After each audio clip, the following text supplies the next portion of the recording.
keynote talk this evening. For those of you who don't know me, my name is Maura Hanneberger, and I am a professor in the Geosciences department here at Salt Lake Community College. And it is my pleasure this evening to introduce our keynote speaker, Gabe Bowen. He has been a faculty member in the Geology and Geophysics department at the University of Utah since 2012. Gabe has a bachelor's degree from the University of Michigan and a PhD from the University of California, Santa Cruz. And at the University of Utah, he runs the Spatial Lab Research Group and has over 100 journal publications. He's won numerous awards, both for research and teaching, and is also a fellow in numerous professional societies. And so we are really privileged to have him here speaking with you today. He's going to speak about his research, but also a little bit about his journey to where he is now. And so if you would join me in giving him a warm welcome.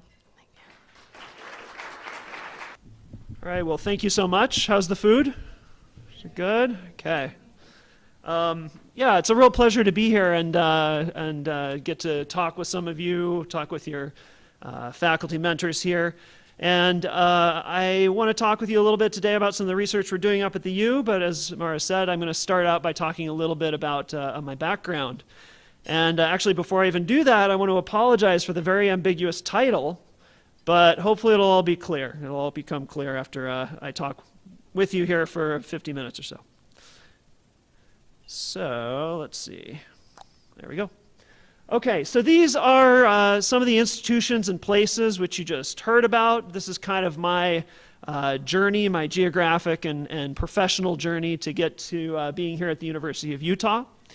And you've heard about most of these places. You've heard them mentioned already. I've gone to various different universities. I worked for a summer with an oil company to see what that was like.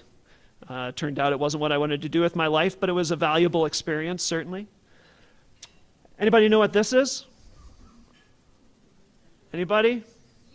The UP. So this is Michigan's Better Peninsula, which often gets left off maps or associated with Wisconsin, which sits over here.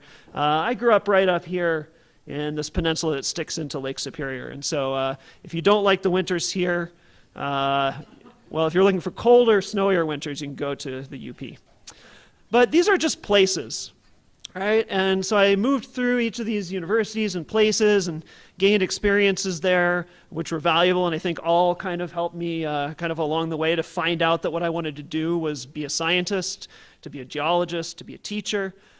But what you don't see here, what you haven't heard mentioned so far, are the people. And really, it's not just these places, but there's at least one person, usually many people, that I think of and associate with each of these places, which, if it weren't for them, my time there would have been very different, and my path, I'm sure, would have been very different. And so I just want to mention a couple of these people and talk about them as they relate to the work that I'll present, the science that I'll present here today. And I'm going to start with the University of Michigan, where I got a bachelor's degree in geologic science. And at the University of Michigan, at the time, it was a research powerhouse. It's a big university. I mean, you think about the sports teams, but it's science, science, science too. There's a lot going on there. But I graduated in a very small undergraduate class. At the time, the mission was really very much focused on research. But that didn't mean that the faculty there ignored us as undergraduates, right? And I think that everywhere you go, when you find faculty members, whether you're at an institution where their main mission is teaching or their main mission is research, right? These people are just genuinely enthusiastic and excited about what they do. And if you share that excitement with them and engage with them, they'll often bring you along. And so the person that I guess was most impacted by at the University of Michigan was Bruce Wilkinson. He is a now retired curmudgeonly old Texan. And you can tell he's a curmudgeonly old Texan because this is the best photograph of him that you can find on the internet. And I don't have any good ones of him either. But Bruce was a sedimentologist. What he did for his research is not important to this story. But what is important is that I was walking down the hallway one day. I had started to think in my sophomore year about maybe I could get a job here in the summer and do some research and get paid for it. I'd heard that that was possible. And so I just wandered the hallways and started sticking my head into professors' doors. And I stuck my head into Bruce's door and I said, "Hey, I'm Gabe. I haven't taken your classes yet, but I'd be interested in doing some research. What do you got? And Bruce knew about a data set. Bruce was a guy who just thought about whatever excited him, right? He always had something he was going on. And that day, at that moment, it happened to be a data set of the isotope chemistry of precipitation. He knew about a group in Vienna, the International Atomic Energy Agency, and they'd been collecting precipitation samples across the world for 40, 50 years at that point and measuring their isotope chemistry. And I didn't know why at the time. I'm not sure Bruce knew why at the time, but he said, there's this giant data set, this global data set out there. Nobody's ever made a good map of these values. They're really important. These values are important for some reason. We got to go out and we got to make a good map. Sounds like a pretty, I don't know, it's a pretty vague goal, right? But it was something that was interesting, right? It was like a challenge, and I love solving problems, and I think most good scientists love solving problems. And so I had a problem from Bruce, and he sent me off with this, and I started working on it. I sat at my computer in my basement while my housemates are having parties upstairs, and trying different approaches and working through these data. And a couple years later, we published this, and this was my first journal paper that I ever published. And so Bruce and I got a paper out of this together, and we published a map. Okay, cool. So we have a map. We've been able to do something with these data. Bruce had his ideas about why he thought they were interesting. He thought that these data could help us understand how water moves through the hydrologic cycle better and understand water resources and change in hydrologic systems. And I didn't think much more about it this time. I published this paper. I was super proud of myself. I went off to grad school, started working on other things.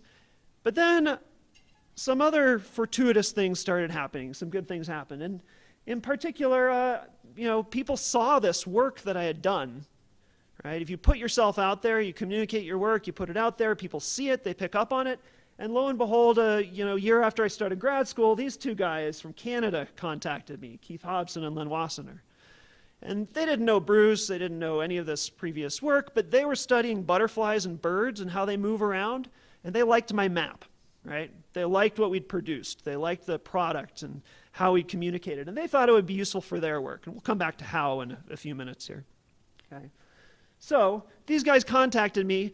I was a geologist. I didn't know anything about birds and butterflies. But these guys were interested, right? And they had interesting problems they told me about. And I said, okay, sure, let's work together on this, okay? Kind of like Bruce had said, okay, sure, here's this data set. Let's work on it together, okay? So we met up and we did some projects together. And then that led to another thing. These two grizzly old guys are actually my colleagues up at the University of Utah, Jim Ellringer and Turi Serling. And around the time I was finishing up with grad school, I was getting a PhD. I was really proud of myself. But then you're like, oh crap, now I got to do something with my life, right, and get a job. And so I was trying to figure out what to do next, and it turns out these guys had a whole nother set of problems where my maps could be useful, okay? And so they got in touch with each other. We started talking about forensic science applications of these maps, and it led to a postdoc. I came to the University of Utah here to be a researcher for a couple of years after I got my PhD. And ultimately then, I guess, I went off and did a faculty job somewhere else, but I'm back here because of that. So, a couple of messages from this. One is that people are so important and connections between people. We tend to think of scientists sometimes as, being introverts in a lab, right, or sitting in front of a computer. And there's some of that. Certainly, you got to dig your head into what you're doing, but so much of it is about people and being open with people, sharing ideas with people, and engaging with them, and sharing your enthusiasm and passion with them. And that'll take you places for sure. And the other thing, which will lead into the science part of this talk here now, is that you can do a whole lot with a few simple ideas. Even one, I'll say that all this work I'm talking about today is really one simple idea, okay? And this simple idea built from that map, and it built from the patterns that we saw when we dug into those data on the map, okay?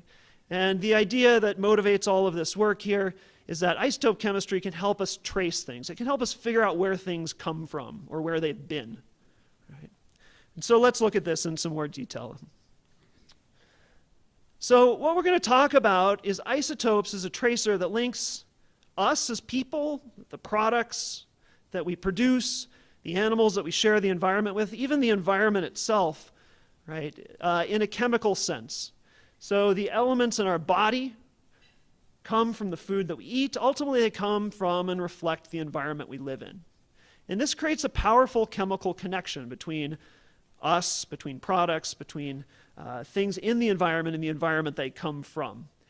And the idea that we're going to pursue here is being able to use that chemical link to figure out where something's come from and trace it in space or time. And so let's take carbon for as an example. Okay, so carbon is the building block element for all biological molecules. It creates the scaffolding of life. Carbon here in this sucrose molecule, each of these little things here is a carbon. You see some other carbons here. Okay, and that carbon in your body, right? All of us have bodies full of carbon, and that carbon comes from the pasta that you're eating. And then we can trace it back another step to the wheat that was grown in a field somewhere. So that carbon ultimately then was fixed in that wheat from the atmosphere. Okay, it comes through a plant, through the atmosphere to a plant, to a factory, to the pasta, to you. Okay, so there's a lot of steps there, but it's the same carbon atoms.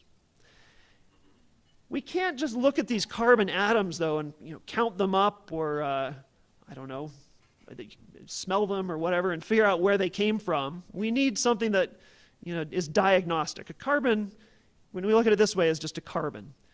But fortunately for us and for this work that we're doing, it's not just a carbon. So it turns out that carbon, like most of the elements out there in the environment, comes in multiple forms or multiple flavors. Okay? And these we call isotopes.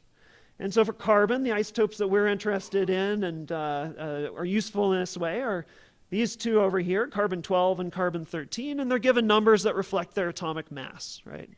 This is probably a review to many of you in the audience here, and maybe not to others. But this one is the normal flavor of carbon, right? About 99% of your body carbon is this, okay? The carbon in your body.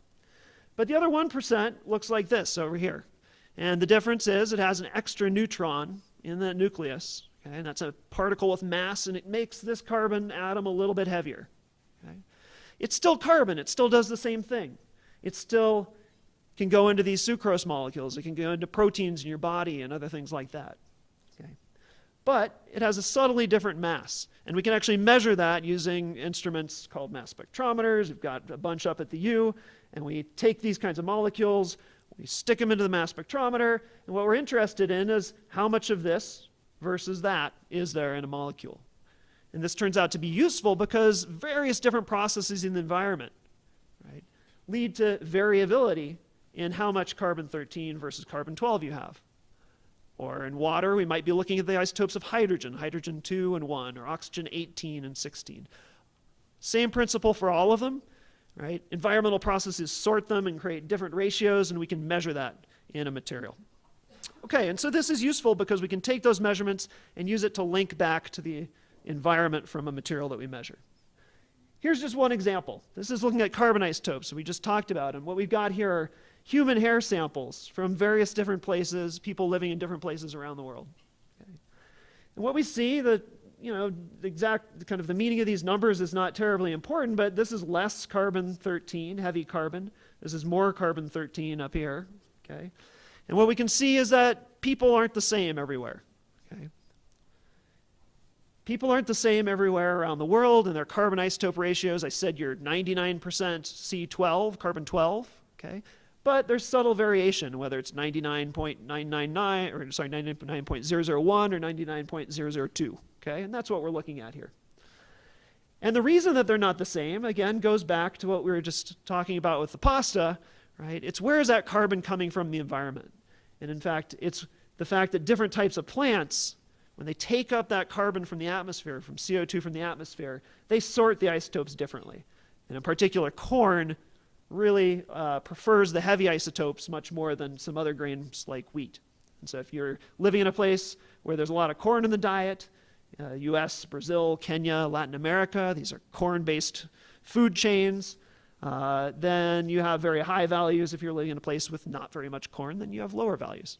Okay, so we can make a link here between human hair and the diet, and to some degree the environment that people are living in, eating from. Just another example here. Paleoanthropologists have applied this in cases to learn about the history of the slave trade. Right? These are undocumented people, largely unrecorded stories. If we go to places in Latin America and the Caribbean where some of the early slave trade was happening, we know very, very little about where people were coming from, being brought across the ocean from, how the populations were sustained there.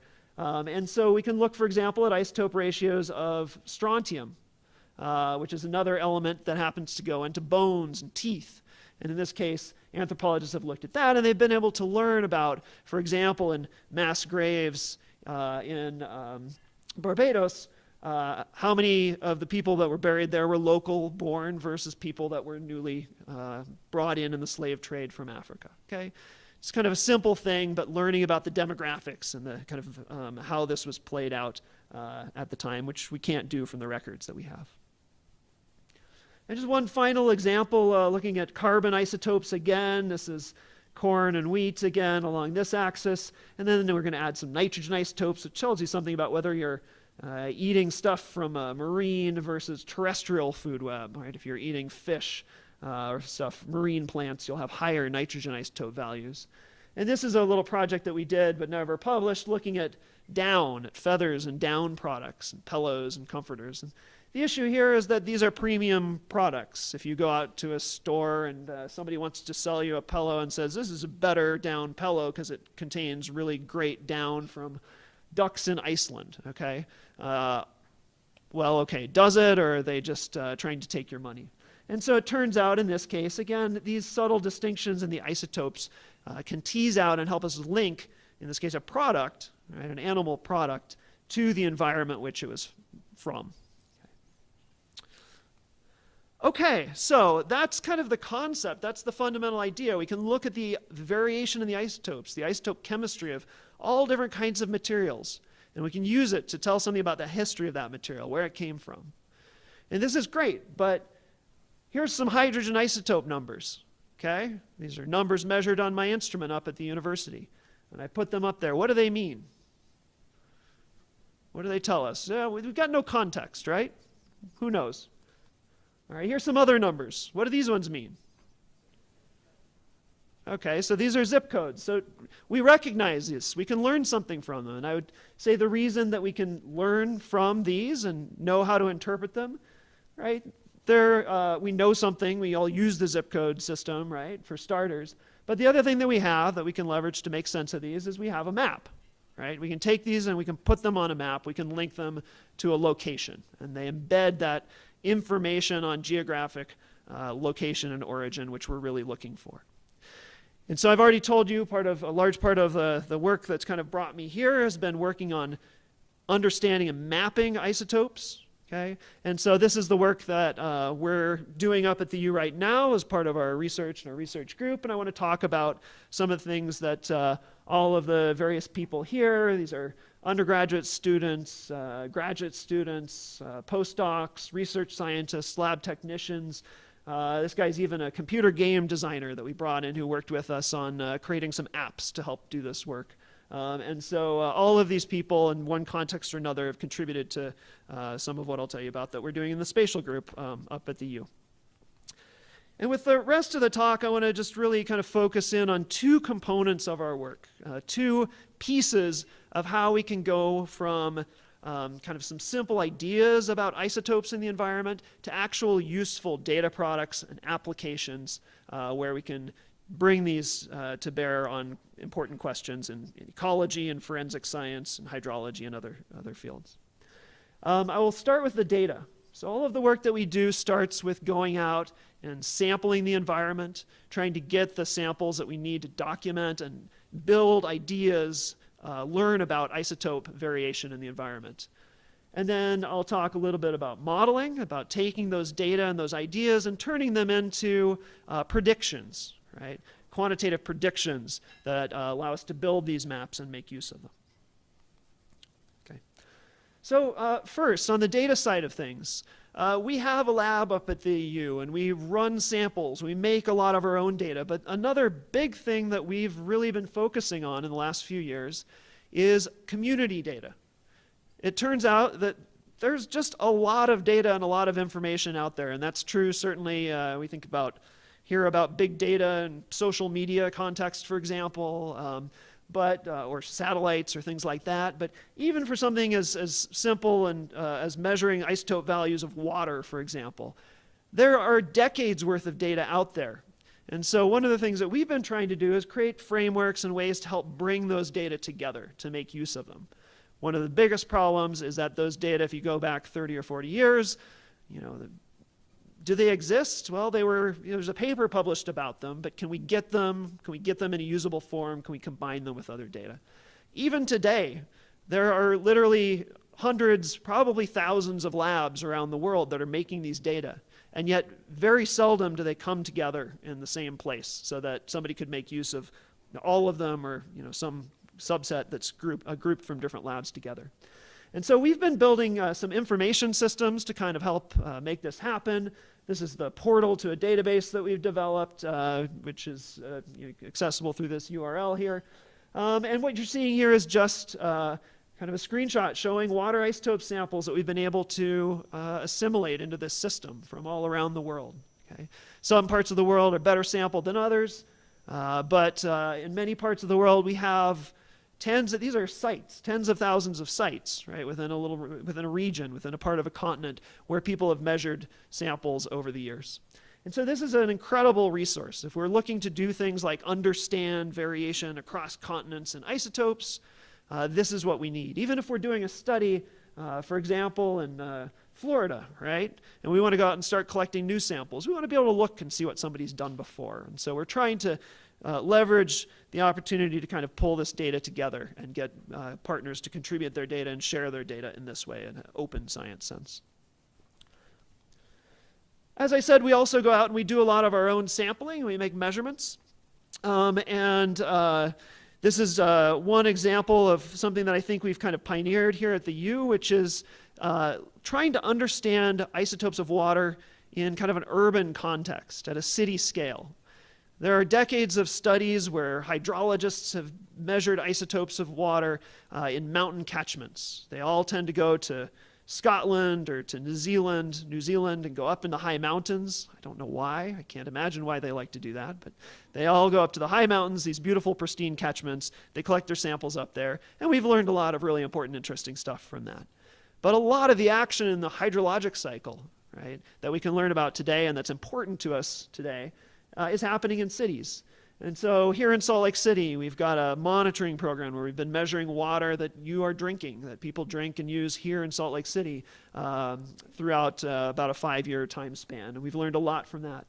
This is an example in the San Francisco Bay Area in California, where we've done the same thing. And what you can see here, we kind of skipped over it. We'll see another example here in a minute. But if you remember back to that map that I showed you that Bruce Wilkinson had me make, right? What we saw were big, broad patterns, right? Big red area here and then grading over to blue, okay? So big continental scale patterns. And there's a lot of variation in isotopes at those scales. But what we're seeing here, this range of values is as much as we'd see across many continents, okay? And so the range of values that we see in the isotope values just for city drinking water in this one urban area can be really large, and it's structured in a way that doesn't look like the natural hydrologic cycle. What we're seeing here is people. We're seeing the management of water, and we're learning about and publishing papers on things about water coming from different sources. And this is really of interest to us for two reasons. One is we can learn about the water system, right? We can learn how it's working. We can learn where the water's coming from in different parts, and we can try to characterize things like the vulnerability to climate change, for example, based on the patterns of isotope variation that we see in different places. But the other is that if you come back to wanting to link people or products to the environment they come from, and we're going to use isotopes to do that, we're going to take a measurement of a down feather or a person's hair or something like that and try to say, this is where you lived, we need to know about this. Because it's not just those big, broad-scale patterns on that first map that matter. It may well matter whether you're living, here in the Marin Headlands versus in San Francisco proper, or whether you're living in Salt Lake Valley in Magna versus in West Valley City or Salt Lake proper. Okay.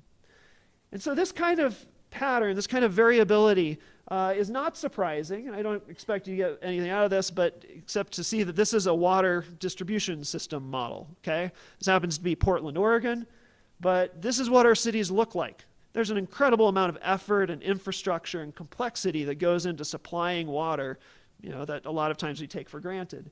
And so it's not surprising that if you have many different sources of water coming into these systems and it's being managed in a complicated way and shipped out to different parts of the city or town, that we'd see these patterns, right? And that's something we can learn from, but it's also something that we want to take advantage of and understand so we can use it in our predictive modeling and mapping. Another thing that we've been kind of focusing on in this urban context and in trying to understand drinking water is we really want to understand these city-scale patterns and what people are drinking across the country, because we have a whole suite of work now that's focusing on trying to determine where people come from, human origins. And this is motivated for a few different reasons, but one project that we've just started recently with a group at the Department of Defense is this one. So an Isoscape is one of these isotope maps. And the idea here is that there are 70,000 or so missing service members, U.S. service members, still unaccounted for from overseas wars. And these people, remains that may represent these people are turned up every now and then. And when Kim Jong-un turns over some remains to the armed forces, or a new mass grave is dug up in Vietnam, and those come back to the United States, there's an agency at the Department of Defense that's charged with identifying who those remains represent, who that is, accounting for those service members.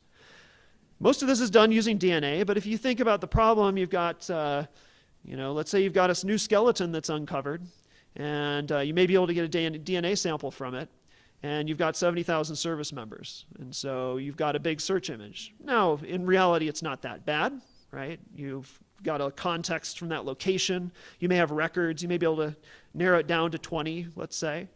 But still, now you have 20 service members potentially that this could represent, and you need to go find comparator samples from relatives for all of those 20. So this is a bottleneck in their workflow, right? Getting this work done. And so the idea here is we can use the isotopes to help, in this case, potentially measure, for example, isotopes in teeth, which might tell us something about where that person lived as a child, where they grew up. And now instead of 20, we may be able to help them tell that there's only 2 or 3 people in that search image that really could represent. Okay. So it's a process of adding information and tools. And so we're working with this group. One of the challenges, though, is that we need to not just be able to map kind of rainwater isotopes, right, or river water isotopes, but we need to know what people are using. Right? It comes back to the city scale map, but it's even more complicated than that, because these are people who are living, growing up as children 70, 80 years ago. Okay?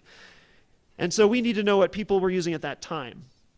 And so we're embarking on a process of trying to compile information on water resources across the U.S., the isotope values of those water resources, because that water is a primary source of elements to the body, and then you build a set of kind of historical maps for use in this way. Okay, so we're doing sampling for this, and science is always best if you can combine it with your hobbies, and scientists are real people too. We've got hobbies, right? You guys all have hobbies. Your professors have hobbies, I'm sure. I've got a colleague up at the U who's a Civil War buff. I've got another one who is a mixed martial arts, semi-professional fighter.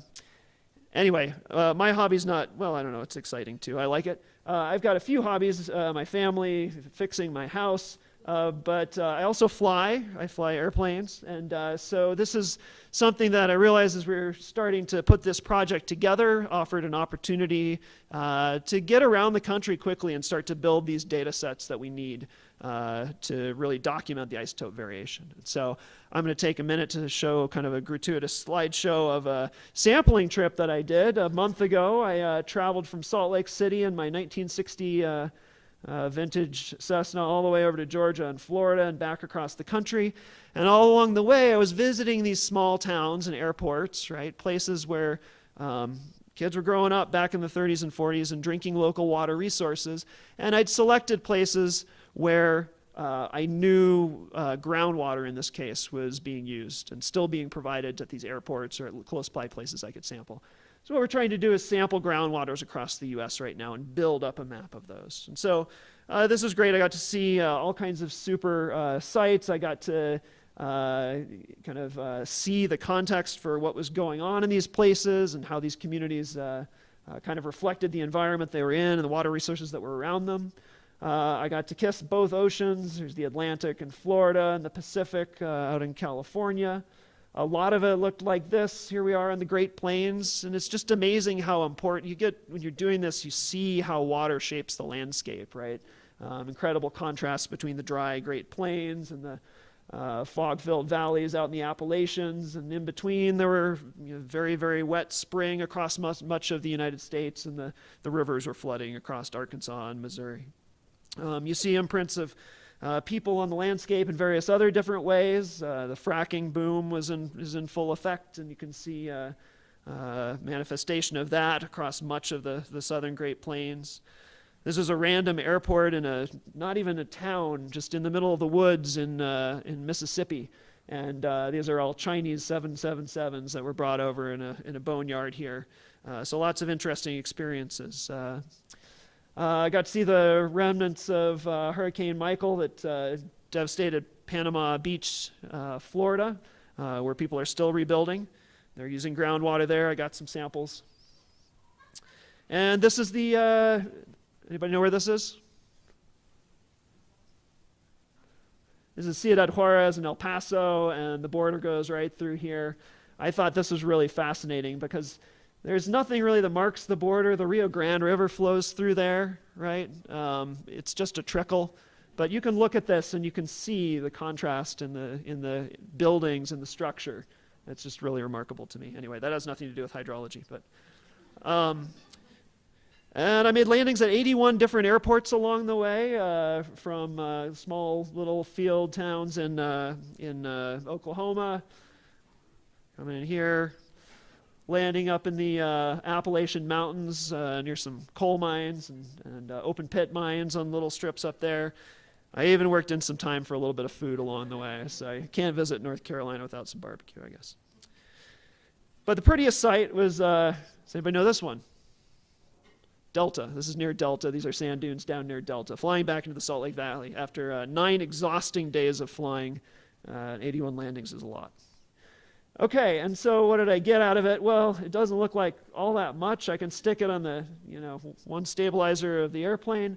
But these are 82 tap water samples where, they're not just samples that were collected back in the 1970s and show up in a paper and we can pull into our database. Those are super valuable, but here we have the context, right? We know where these are coming from, and they're going to be brought into the lab and allow us to do lots of different kinds of chemical analyses to build these data sets and maps. So. Okay, so that was fun, but it was exhausting just to do that trip. I'm not going to sample the whole US that way. We want to kind of combine these well-documented samples with samples that we can get in a more efficient and effective way to really cover the swath of the US. And so the point of this slide is that one approach we've done, or we've used for this, is to try to develop community sampling networks or citizen science sampling networks. Okay? It's so easy today to connect with communities, to connect with people all across the US. And so this is an example where we had some success doing this back in 2012 when Superstorm Sandy hit the East Coast. We saw it coming. We were interested in isotopes in the water from hurricanes, the rainwater from hurricanes. I wasn't going to go out there. I couldn't go out there and sample this event. We wanted to build maps to help us understand what was going on with the isotopes. And so we decided to try to put together a citizen sampling network, a citizen scientist sampling network. And so we started a blog where we provided information and instructions on how somebody could collect samples and help us out. We got picked up by some crowdsourcing sites. There's websites out there that really just exist to connect scientists with people in the community who might be science interested. These are great ways to communicate. And we get samples, but we also, it's a two-way street, right? We learn about people's interests, and they learn about what we're doing in the research as well. And so this was hugely successful. We were able to get, within about 24 hours, a group of about 110 people across the major area impacted by the storm to collect samples for us. Granted, this is keep in mind, this is in the middle of a hurricane, right, blowing over their house. And so in some ways that may have helped us. I think people were excited to have something to do, but we got 700 samples from 110 different people. These started showing up in my lab every day for a week or two. This is what the lab bench looked like. And it was really remarkable what people were able to do. Not only go out and actually collect the water, but send it in to us. There's really a remarkable array of different sampling bottles people came up with here. We only had to throw away a handful of shampoo bottles that weren't rinsed before they collected their sample or something like that. But most of them were usable. So data are important. We're always looking for data, and I hope I've impressed on you there's many different ways to do this, and we try to be creative in how we do this, combining boots on the ground where there's no substitute for the context we can get for these samples, with kind of these types of more modern kind of connected sampling approaches, and even going through dredging old data and trying to compile and work with colleagues to pull together distributed data. All of this is important. All of it's critical to our work. Okay, but the data themselves need interpretations. They need to be used. We need a way of taking all these different sites that we may have been able to sample and drawing the lines between them, right? And so this is where modeling becomes important. And modeling can mean a lot of things to different people. Really what we're talking about here is we're talking about taking our data and our ideas and putting them together in a quantitative way, in a way that is mathematically sound, that takes our data and our ideas and turns them into something more, a representation of reality. It's not reality, it's a model of reality, but it's useful in various different ways. So we start with the data. This might be our groundwater sampling across the US. And we need something to get over here to an interpreted, modeled value that we now can use to reference against a sample, a service member hair or tooth sample, for example. And so I'm not going to go through any of the details of this. We take many different approaches to doing this modeling work, to building these maps from the data. These range from fairly simple statistical approaches, where in this case, it's a map of hydrogen isotopes and precipitation across North America. It's really just based on the statistics of the data. We look at the data that we have, we look at the patterns in the data, and we do spatial interpolation using a method called kriging in this case. So we're drawing lines between the data. But then on top of that, we often are layering other types of ideas, other types of information that help us better represent these systems. So if this is precipitation, this is what falls out of the sky, what happens to that after it hits the land surface? A variety of things can happen, but a lot of it ultimately runs off into rivers, right? And it gets collected in reservoirs. And so we might want to take that precipitation and turn it into a model, an estimate for rivers. And so in this case, that's what we've done here. It starts with our precipitation isotope values, but now what we're doing is we're tracing those water molecules across the land surface. We're taking a hydrologic model that says if rain falls in the mountains, it flows downhill into streams, right? And that's basically the process that's added here. And then we can look at things like tap water, which are a little more complicated even, right? Because now we've got rivers, but we've also got groundwater. We've got other sources. We've even got processes which might not be reflected in these other examples. For example, this big red blotch here represents evaporation in Texas. Northern Texas has lots of surface reservoirs where they keep their drinking water before they use it, and it's a very dry, hot place, and they lose a lot of that water, we think up to 40% back to the atmosphere. Okay, so not very efficient, but it creates a very nice isotope signature for us. And so in this case, we're taking the physical model we had before, the statistical model for the precipitation, the physical model for the rivers, and we're combining it with another data set here on tap water to try to model now what people are using in different places and the impact on the isotope ratios. So this is one component of our modeling, actually making these maps to represent the environmental patterns. Okay? And then based on these environmental patterns, we could take, for example, a sample of your hair and say something about whether you're more likely to be living up here or down here or over here. Okay? Another component, though, gets at how we make that connection, right? Because it's not enough to just have a map of tap water. Individuals matter. Okay, we don't all in this room look the same, and I'll show you some data in a minute. Isotopically, we don't all look the same. And this is kind of a frontier area in our field because we don't really understand why. We know lots of reasons why it could be, right? Why isotopically one person might look different than another, one animal might look different than another even though they're living in the same place. But we haven't really formulated that into a model, into a theory. And so one of the things we're working on right now is trying to model the kind of behavior and even differences in physiology between individuals that might kind of force this, to create some of this difference. And so we know behavior is important. You can go to the supermarket and you've got lots of different choices here, and depending what you pick off the shelf, if you remember back to my carbon isotopes, right, your carbon isotopes in your body might differ depending on which cereal you pick. So watch out. Okay. We're working not with people on this modeling right now. We'll eventually get there, I think, but we're modeling the behavior of animals, and specifically we're looking at birds. And birds are really interesting, and they've been really interesting to isotope, people using isotopes to kind of study animals for a while. I mentioned Keith and Len at the beginning, who got in touch with me and said we were interested in your map to help study our birds and our butterflies. And the reason for that is a lot of these birds, butterflies, migrate great distances. And they're small animals and they're hard to track. And so figuring out if you see a bird here in Salt Lake City in the summer, where did it spend its winter? You can't just go check its passport, right? But the isotopes might help tell you. Okay? And so it's been a very kind of productive field for bird scientists and others to kind of take these isotope tools and start to make those connections.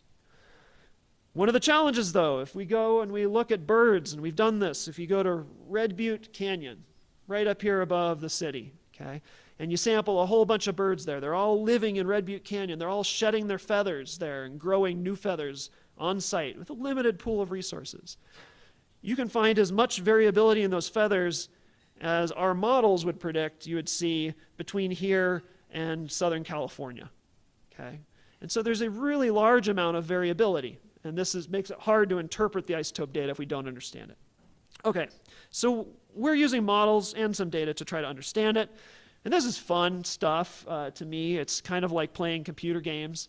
Basically, in this case, our model is trying to simulate a bird. What would a bird do? And so what we do is we build up a bunch of rule sets, a decision tree basically, for what a bird would do. And we've got lots of different questions we would ask about what that bird would do. This is just one. We're asking, is this angry bird going to move, right? And so, is it going to move? Well, it's going to depend on a bunch of factors. It might depend on whether it's day or night. If it's not a nocturnal bird, nighttime, it's probably going to stay put, especially if it's at its nest site, okay? And so we say if it's nighttime and the bird's at its nest site, there's no way it's moving. If it's not at its nest site, it's pretty likely it's going to pick up and go home, okay? So basically, you can see what we're doing here. We're just putting together a set of rules, okay? And these rules are informed by observations, people actually going out and studying various bird species in the field and seeing what they do when and trying to understand that, plus some guesswork. There's always some guesswork involved here. That's okay. So we put together these rules. We put together rules related to how they're going to eat, what they're going to eat, how much they're going to eat, various things like this. What we end up with is a simulation like this. This is Red Butte Creek here, and its catchment. Here's our bird. It has a nest site right here, and it's moving outward various different days here. We're looking at time steps where it's going out to forage in the environment, right, to feed and to drink water and things like that. And so it's bouncing around. And the important thing is as it makes this move, and we do this simulation for one bird here, but we can do this for, nice thing about models, we can have 1,000 birds, right? We can have 10,000 birds, and we can do all kinds of crazy stuff to them. We can put them in places in the environment where we want them and see how that matters to their behavior and things like this. So with a model, we can do things we can't do, experiments we can't do with reality, and we can build up information on the system in that way. And the main thing that we've learned from this modeling, these colors here represent different habitat types. This is the kind of oak scrub slope, very dry, brown, kind of typical habitats up there. The light green is kind of meadows with a few trees and some grasses that stay green throughout most of the summer. And then this is the riparian corridor in deep green. That's where the trees are right along the river. what we find out is it really matters where the bird nests. Okay? If it nests close to the river, it has very different behavior than if it nests out on the slopes. And these birds that we're interested in actually happen to do both. And so this is just 4 different sets of experiments here. The thing I want to draw your eye to is the colored bars. In each case, these are birds that have their nests close to the river, these in the meadow, and these up on the slopes. What we're doing here is we're simulating their foraging behavior. And basically the birds that live near the meadow, they don't ever really move very far from the meadow. They're happy, they stay there, they've got lots of water and insects. And so they're eating stuff that has a different isotope composition than the ones who live out here in the slope and spend less time at the stream. Okay? And so what we've been able to simulate here is how one factor, just where the bird's nesting, can impact and create a big difference in the isotope values for the tissues it grows, the feather in this case that bird would be growing. Okay? And so it's a step towards starting to understand this variability. And again, this variability is important, it's real, it matters, and it's one of the new, I think, frontiers for the modeling work and for gathering new data. And so I'll end here by showing you some data that are very fresh that we just gathered last week at an open house we had at the University of Utah. So I gave a version of this talk last Friday up at the U, and we had 400 or so community members come in and see our building and see the science that's going on up there, and lots of games and displays and stuff like that, and a science talk. And we got to put on a display. Is anybody there? Oh, good. Okay. So the talk's new to everybody. And this is what we were doing. You don't see the whole setup here, but these are folks coming in. These are a couple of Zachy and Annie, a couple people from my group. And we did some high-tech sampling, some high-tech data collection here. First thing everybody had to do, which was maybe the hardest thing, is to build a high-tech breath sampling device. And this is a straw, a piece of tape, and a doggy doo-doo bag. I have a puppy, so sometimes you gain insight in the most unlikely ways. And so folks came in, they built one of these things. We had them blow into it, and then we have an instrument where we can measure the isotope ratios of the hydrogen and oxygen in the water in your breath. And it turns out when you breathe, when you inhale and exhale, a lot of water comes out, and that water reflects the isotope composition of the water in your body. Okay? And so our prediction, and this is the first time we've done this, but our prediction is that if you took people who are from Salt Lake City, living here, we'd see different values than if we took visitors from out of town. And it happened we had an alumni event too, and so we had various people from out of town that kind of came in and were there. Okay, so 2 points I want to make just from this simple experiment. The first is, again, that variability is real and important, and so it's one of the things I'm most excited about. These are people who claim to be Salt Lake City residents. We didn't check IDs or anything, but people who said that they'd lived in Salt Lake City, resided here, and not traveled very far for most of the last month, which is about as long as it takes your body water to come into equilibrium with an environment that you live in. This gray band here is where we would predict about 66% of Salt Lake City residents would sit, where their breath values would be. Okay, and so what you see here is, well, okay, you can look at it either way. We actually get about 66% of our samples, about half or 2/3 fall in that band, which is very encouraging to me. I was kind of surprised, honestly. But you can see variability, a huge range of variability. And this 50 per mil, again, I haven't done any units, but that's, again, about what you'd see if between what we would predict you would see different in Southern California to Utah. Okay. So a huge amount of variability. You've got outliers. Was that person living somewhere else and just didn't tell us? Possibly. Did they only drink Evian or French wine? I don't know. Possible. But this is what we hope to understand, right? Why do we have this spread? And can we make sense of this? If we get, again, going back to the service member project, if we get an oddball sample, can we interpret that in a more sophisticated way than just saying, I don't know, it's weird. This is the other piece of it. So the gray ones now are Salt Lake City. The red is everybody else. And so we do indeed see that these isotopes don't lie, right? They do tell us something about origin. And these people could have come from lots of different places. Most places in the US they could have come from have higher isotope values. We'd expect higher isotope values than Salt Lake. So, and indeed, that's what we see. The distribution has shifted, and we see a lot of people here, the majority of the people who are out-of-towners lying outside of the Salt Lake City range.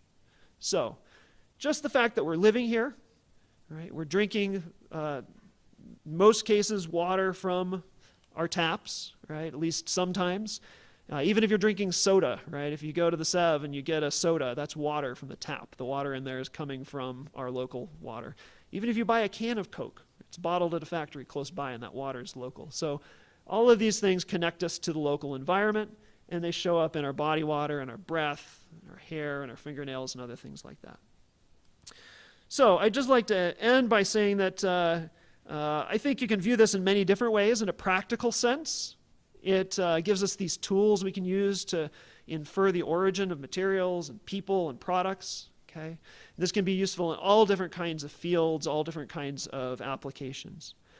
But in a more esoteric kind of philosophical sense, I think it's pretty powerful too, because I can take your breath at a booth, up at the U, and I can see a reflection of the environment that you've been living in.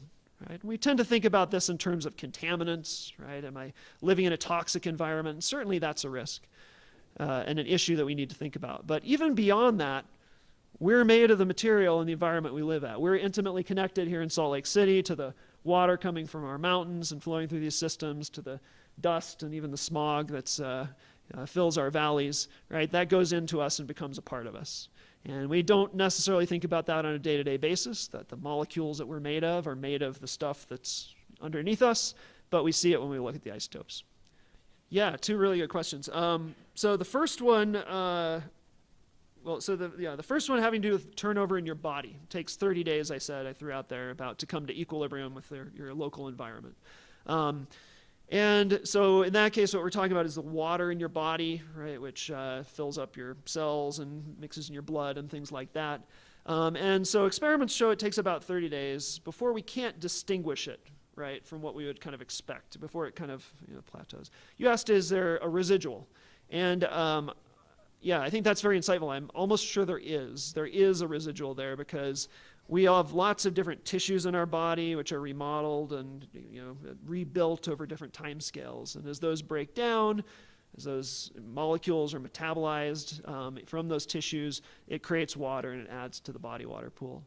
The thing is that at least at the resolution of what we can see and what we understand today, those contributions at some point get so small, right, so slow, so small that we can't detect them, and they don't really matter in that sense in terms of our interpretation. And so that's where that 30 days comes from. It's basically those processes are still going on. You still have some carryover, some residual, certainly, but it's just a small enough amount that it doesn't factor in.